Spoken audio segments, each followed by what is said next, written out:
Good morning po mga ka-RJC users natin dyan. Quick recap lang tayo. Quick review tayo dito sa ating na-install na swing arm KTM design buckle type plus 2 inches po ito siya. Mayroon po ako mga changes na ginawa dito, lalo na yung sa kanyang ito po sa kanyang spacer. So temporary po naglagay po ako ng bearing kasi yung stock niya ng spacer na yan ay hindi abot dun sa may swing arm. At dito rin po sa kabila meron po akong washer na ilagay diyan. So dito siguro okay na ako dito sa my left side. Dito na lang po sa right side, papalitan ko na lang po yan ng medyo mahabang spacer.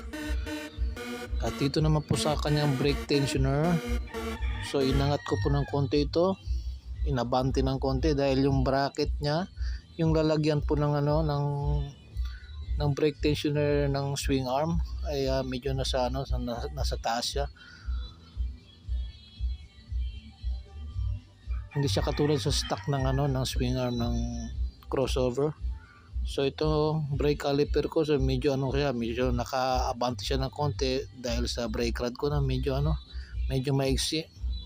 Kahit na naka plus 2 yan, pero kukuha na ako ng plus 3 siguro.